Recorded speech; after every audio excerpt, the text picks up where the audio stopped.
яг хийгэр гэдэг юм уу бусад одоо янз бүрийн технологи ирдэг шүү дээ. Одоо цэрэг төрч юм ч гэдэг чинь өөрөө шийдэхэд аюу хэцүү асуудал. Цаг хугацаа орно тийм ээ. Урт хугацаанд бол болно. Ойрын хугацаанд 10 жил, 15 жил, магадгүй 20 жилдээ бид нар бол нүүрсээс хагас коксын хувьд бол тийм энерги нэгтшил шаталтын механизм хэмжээтэй тооцох юм бол аль хамгийн ашигтай хувь руу байхгүй.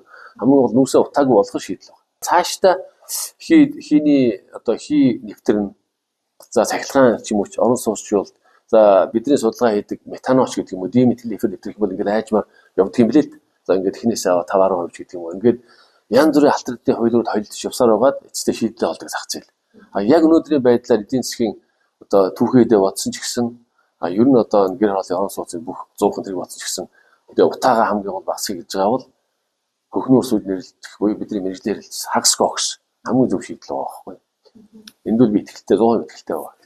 Бидний яриад байгаа энэ хагас кокс гэдэг бол хүрэн нүрсийг 500-600 градус 550-600 градус тухайн нүрснээс бага нуур бол 600 орчим 550 орчимаас ааргуушд халаахад дэгдэмхий буюу тэнд байдаг одоо давирхай гараа авчих. Давирхай нь гараад өөрөө тэр процесс өндөр температурт боловсруулахаараа гарсан орон зайг агшаад сүүн багасч байгаа. Тэгэхээр энэ шаталт нь удаан болж байгаа. Түүхэн нүрсийн шатахаар чинь дүрзээ шатдаг байсан тийм ээ. Дүрзээ шатдаг. Дүрзээ шатахын явцад одоо доторх мэрэгжлийн хэлээр бол хан цуурган нэвтрээд PM буюу тоострыг үүсдэг.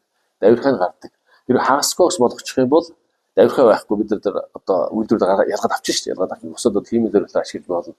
Агцсан учраас дүрз шатахгүй. Цогш шатна.